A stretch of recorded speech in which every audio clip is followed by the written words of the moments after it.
Hello, my small community of fellow book lovers. Welcome to another video.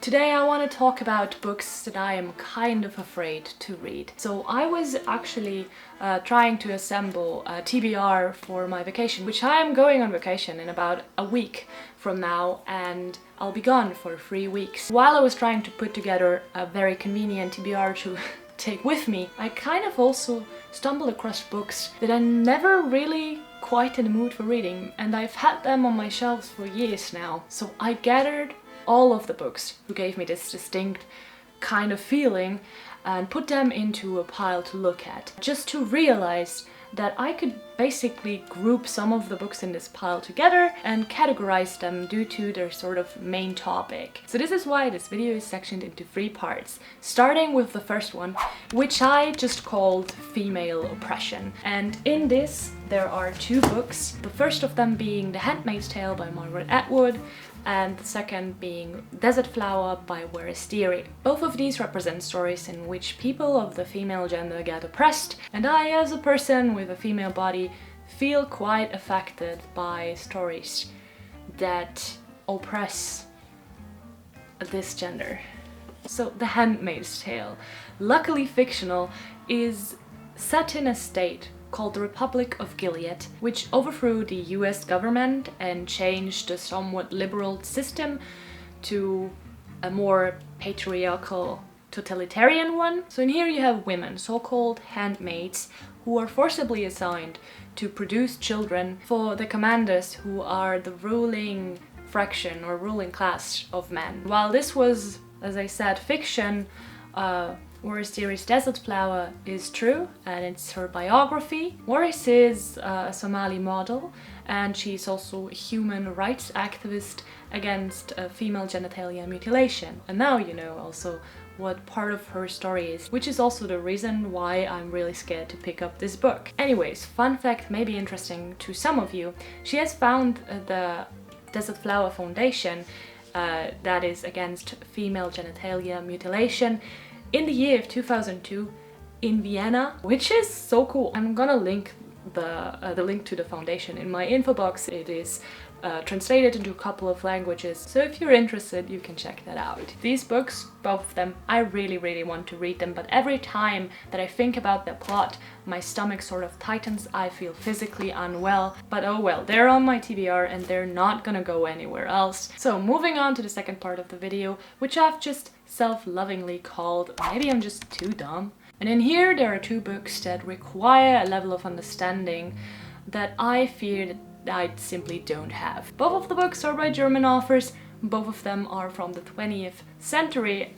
The first one being The Glass Bead Game by Hermann Hesse, and the second one being From Julian Days by Arno Schmidt.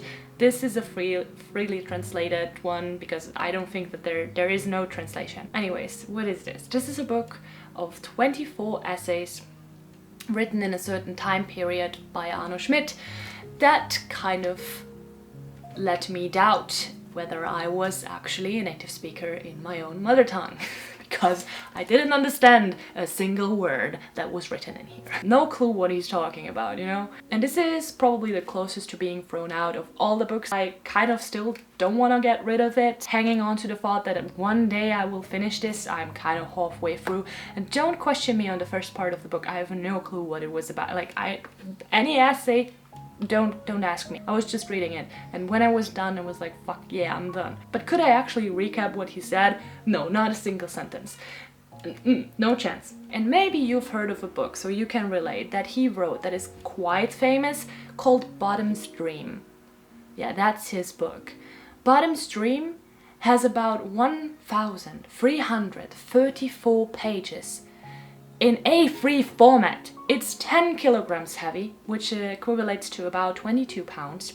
And the book, like not this one, but Bottom's Dream, is partly about the life and work of Edgar Allan Poe, and it has 3 columns in which, you know, one column is there to just quote the main work, and then there's the story, and then there are thoughts and something on it. And the writing is heavily influenced by Freud, I'm gonna call him Freud because he's Austrian and this is the correct pronunciation anyway, so suck it up. So heavily influenced by Freud's writing, there is a person in this book that is kind of dissecting Edgar Allan Poe's writing and the hidden kind of sexual patterns and something like that. And then also Arno Schmidt kind of invented a new form of orthography and therefore giving the words an ambiguous meaning. And this is, if you ever want to torture yourself, go on, man, just do it. There's a book out there for you. I don't know, this is a lot of effort for a book. But I mean, you can also read it out of fun. I'm not holding you back, you know. It's definitely cool if you've read it.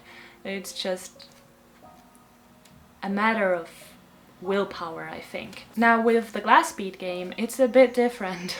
I do actually consider myself being a fan of Hermann Hesse's writing. I've read the majority of his renowned books. So the way that I have understood it is that this is a fictional biography that is sort of playing in the future, which this book being published in 1943, I'm not exactly sure on what that actually means. And again, this is kind of a book written in a way that makes it difficult for you to wrap your head around what has actually been said.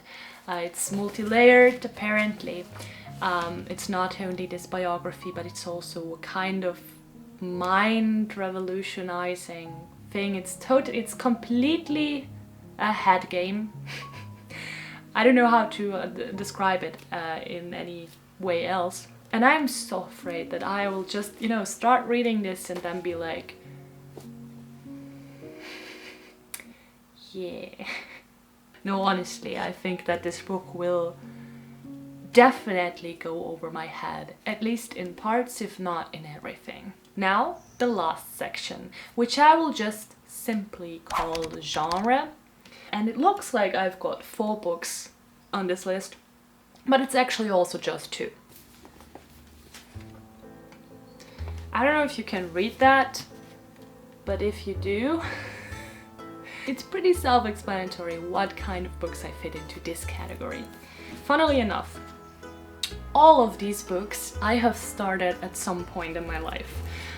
The first one on my list, which is The Book Thief, is actually the one that I am most likely to pick up and read out of the stack of 4 books concerning World War II, because I think that it is pretty muted compared to other war stories that I've read so far or was forced to read so far. So that's why I'm not really counting this into the stack, but I'm mentioning it due to the topic. But as a book itself, I feel like I could actually read it. And mind you, this is like a book that I probably have started 10 years ago. And I haven't picked it up since I left it, like, at that point. The next one on my list is called Liverpool Street, or My Family Fought a War. And this is about a Jewish girl fleeing from Nazi Germany to London, waiting there for her family to get to her. These are the 2 books set in the Second World War that I still own, that I feel like I want to get to at some point in my life, just simply because there's some emotional value attached to them for me. Generally speaking, these types of stories were always super hard for me to read.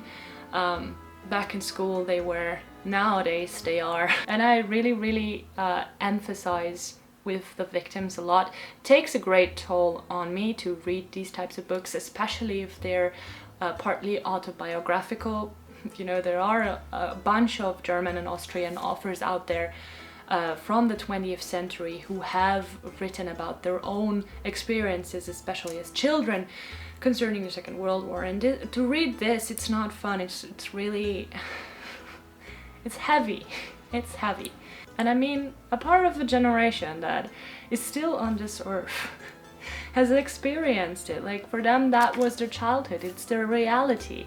Which is why I'm like partly not really into the books that are romanticizing the Second World War, and I actually do think that they are an abomination. But that's just me. Maybe you find something that has some sort of value in these books for you. So go ahead and enjoy them. And then finally, I have these 2 books with the very tame title of Hitler. This is the biography of Hitler by Ian Kershaw. It's split up in 2 volumes, the one from his birth until the year 1936, and then one from the year 1936 to 1945, so mainly the war years. Both of these books have at one point in their lifetime belonged to my grandfather, and when my grandfather died about 4 years ago, I asked my uncle to recommend a book to me that was important to my grandfather, and he went to this whole, you know, bookshelf. There was a whole bookshelf dedicated to only literature about the Second World War and biographies of Hitler. And then he took those 2 and he was like, yeah, those are books that were quite important, that your grandfather always hung over and was reading them very thoroughly, and, you know, hence the spine of the book. And you know, this lovely destruction site here. He was kind of trying to read everything that he could get his hands on that was kind of worth reading about the Second World War, and so, you know, he kind of studied these books. So it's a sort of emotional piece of writing for me. And according to my uncle, this is the best Hitler biography out there that you can possibly read if you are interested, and I trust him on that. Not that I have a lot of other Hitler biographies laying around that I could compare this to. Funnily enough, probably the best Hitler biography out there is written by an American. Yeah, just putting that out there. Now, with that, I think that I am at the end of this video. So thank you for watching if you came this far. I will probably post another video before I go on vacation. I am not 100% sure on that, so I don't want to promise it. But after that I will be gone for about 3 weeks, and then I will hopefully see you again if you're still interested and haven't forgotten about me. Who knows, you know, 3 weeks on YouTube, that's a lot. Anyways, hopefully I will see you at another time in another video, and until then I wish you a great summer.